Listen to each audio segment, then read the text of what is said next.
따라서 오실 성령, 예수님께서 오실 성령에 관해서 또 우리가 받아야 될 성령에 관해서 주신 말씀입니다.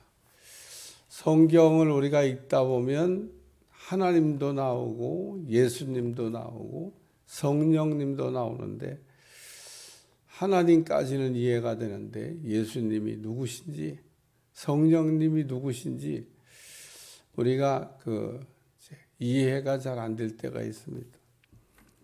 우리가 아는 거는 하나님도 하나님이고 예수님도 하나님이고 성령님도 하나님이다. 왜 그러면 이름이 다르냐? 하나님도 하나님, 예수님도 하나님, 성령님도 하나님이다.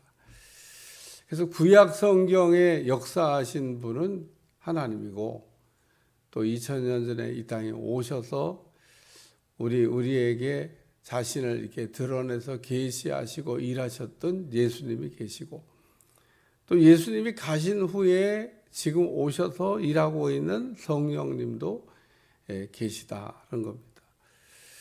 신학적으로 얘기하면 삼위일체라고 하는 그런 말씀인데 하여튼 좀 우리의 지성으로 이해하기 어려운 부분인데 굳이 억지로 우리가 설명해서 이해를 하려고 할 필요는 없고 하나님과 예수님과 성령님이 다 동일한 하나님이시다. 이렇게 이해하시면 되겠어요. 그런데 이제 예수님이 가시고 오실 그 성령님에 관해서 예수님은 성령을 받아야 된다. 성령을 우리가 받고 믿음 생활을 해야 된다. 성령 받으면 믿음 생활이 어떻게 변하나? 여기에는 말씀까지 첫째로 예수님을 시인하게 된다. 예수님을 사람들 앞에서 예수님이라고 이렇게 시인하는 겁니다. 예전에 부흥사들이 성경책을 품속에 숨기고 다니면 안 됩니다.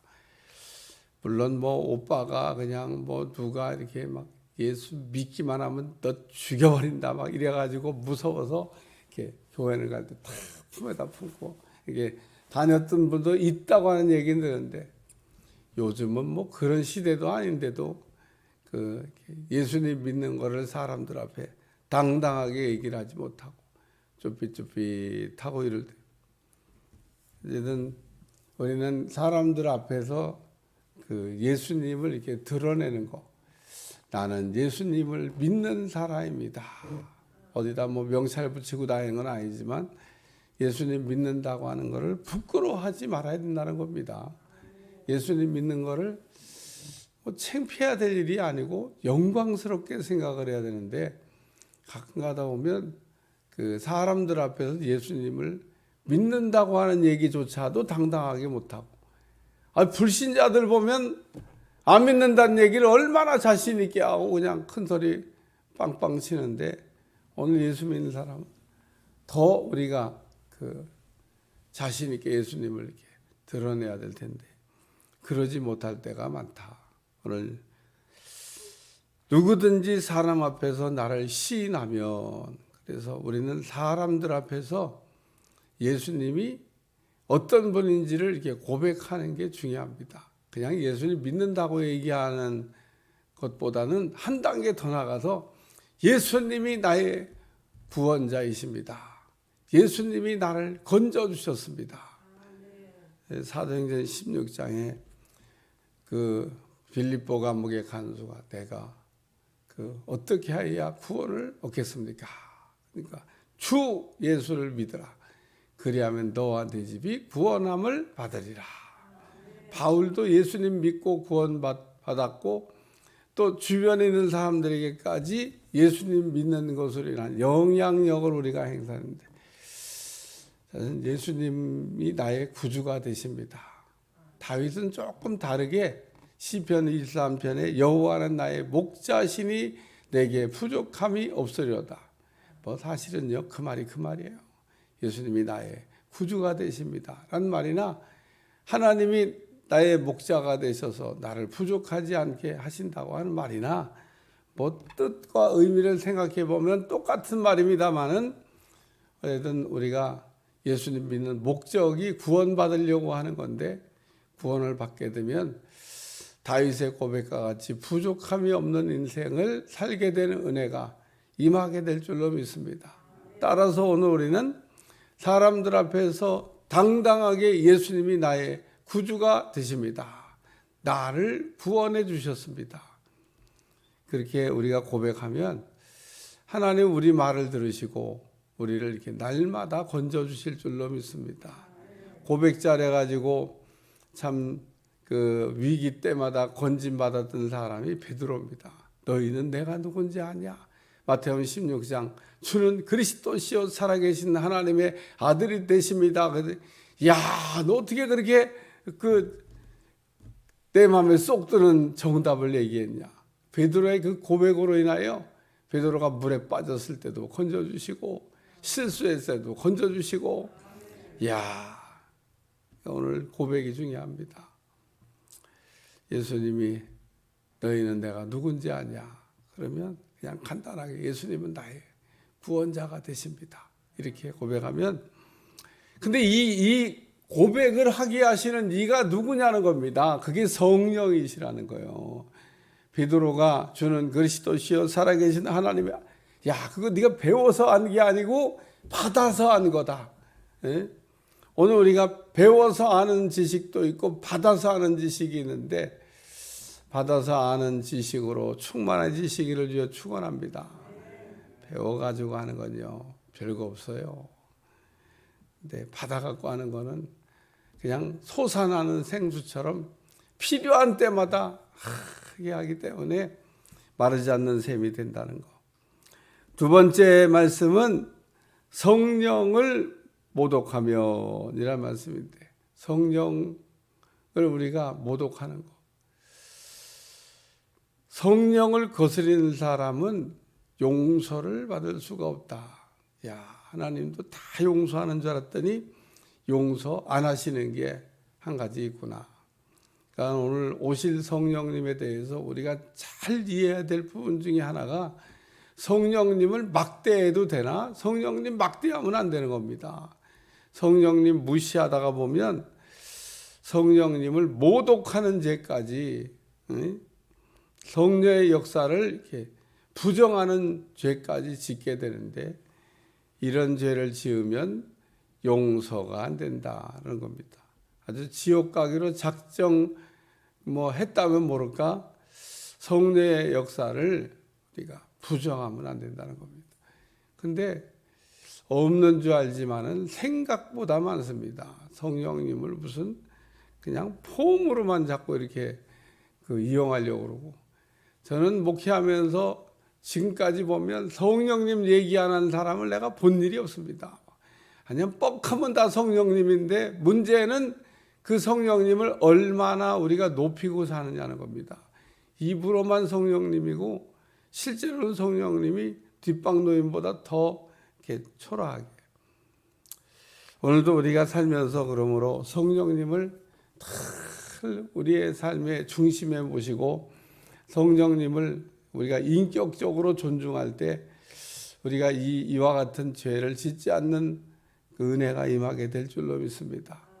세 번째 말씀은 성령의 가르치심이란 말씀인데, 성령이 곧 그때 너에게 가르치시리라. 필요한 때마다 마땅히 필요한 말로 말할 수 있게 하신다는 겁니다. 오늘 우리가 전도하는 사람에게도 필요하고, 말빨 센 사람 만나면요, 이야, 그거 만만치 않습니다. 말빨 센 분들 중에 주로 보면 택시기사들 말빨 보통 센 게 아닙니다. 딱 택시에 타면 얼마나 막 하면 감당이 안 됩니다. 예수 믿는 사람들은 그냥 인간도 아니야. 그러고 딱 시작하면, 야, 그걸 한 방에 제압해버려야 되는데, 어떤 전도하는 분이 택시기사 탔더니 상처받았나 봐요. 예수 믿는 사람한테. 그래서 택시 탈 때는요, 예를 들면 4,500원 나왔다. 그러면 아주 500원 받으려고 500원 주세요. 이러지 말고 됐습니다. 그리고 그러면 얼마나 택시기사가 500원 안 받아도 그 500원이 기분 좋아요. 그래야 되는데 예수 믿는 사람은 꼬박꼬박 500원 달라고 그러네. 불신자는 안 달라고 하는데. 그러면 점수 잃는 거예요, 점수. 오늘 우리는 작은 거를 좀 이렇게 잘해가지고 예수님의 영광을, 성령님께 영광을 우리가 좀 돌릴 필요가 있습니다. 가끔 돈 주고 받다 보면요, 어떤 분은요, 5천 원짜리 내고 물건은 예를 들면 4천 원 사고 1,000원만 돌려받으면 5천 원 돌려주는 분이 있어요. 어떤 분 10,000원짜리 주는 분도 있어. 정신없어요. 뭔 장사라는지. 그러면 돈 틀렸다고 그래야 되는데. 아니, 세상에 1,000원만 돌려받으면 되는데 10,000원 돌려받으면서 제정신이 아닌 거죠. 제정신이. 어쨌든 우리는 그 성령의 가르치심이 있습니다. 성령께서 우리 안에서 이렇게 늘 가르쳐 주셔요. 특별히 죄에 대해서 성령님은 잘 가르쳐 주십니다. 죄질 때마다 야, 너 죄진 거야. 그리고 우리를 이렇게 바르게 살 수 있도록 가르쳐 주시는데 참 대항하기 어려운 사람들 앞에서 성령님을 의지하면 지혜를 주셔가지고 그래서 어제도 이 바리새인들의 누룩을 조심해야 된다 그러는데 성령의 가르치심을 받아가지고 늘 살아가면서 여러분의 입술을 통해 전달되는 말이 말해놓고도 깜짝 놀라야 됩니다. 어쩌면 내가 이때 이렇게 필요한 말씀으로 적재적소에 탁 상대방을 그냥 한마디 말로 그냥 제압해 버리는. 제가 어떤 분이 택시 기사전도 하도 그러니까 시장 가다 생선 살 때 썩은 생선 골라 갖고 오십니까? 생선은 싱싱한 거 골라가자. 어떻게 교회 나가서 꼭 썩은 생선 같은 사람만 만나냐고. 예수님이 싱싱한 그리스도인이 많이 있는데 이 한 방으로 그냥 끝냈다는 겁니다. 그래요. 교회 안에는 썩은 생선 같은 사람도 가끔 한두 마리 섞여 있는데 대부분은 싱싱한 그리스도인들이 많습니다. 오늘 싱싱한 그리스도인 못 만나고 어쩌다가 교회 왔는데 썩은 생선 같은 사람 한 번 만나가지고 막 악취가 진동한다고 교회가 다 이렇게 썩었다고. 교회가 다 썩긴 왜 썩어요? 교회가 진짜 썩었으면요 우리나라는요 산이 그냥 배로 올라가는 겁니다. 근데 이 나라가 이렇게 잘 가는 거 우리 그리스도인들이 그래도 세상에 빛이 되고 소금이 되고 알게 모르게 착한 일 많이 하고 그래서 가는 겁니다. 오늘 성령의 가르치심으로 오늘도 승리하는 여러분들이 되시기를 주여 축원합니다. 그래서 성령이 역사하면 우리의 삶의 매 순간 예수님을 시인하고 성령이 역사하면 성령을 거스르는 일을 하지 않고 성령이 역사하면 또 성령께서 가르치는 말로 성령의 지혜로 우리가 살게 된다. 그래서 우리 주님이 성령을 받아야 된다. 그리고 말씀하신 겁니다. 성령님 얼마나 우리의 삶에 중요한지 모릅니다. 오늘도 성령님의 역사 가운데 승리해 가는 여러분들이 되시기를 주님 축원합니다. 기도하겠습니다. 하나님 오실 성령님, 받아야 될 성령님, 오늘 우리 삶의 성령님이 얼마나 중요한지 모릅니다.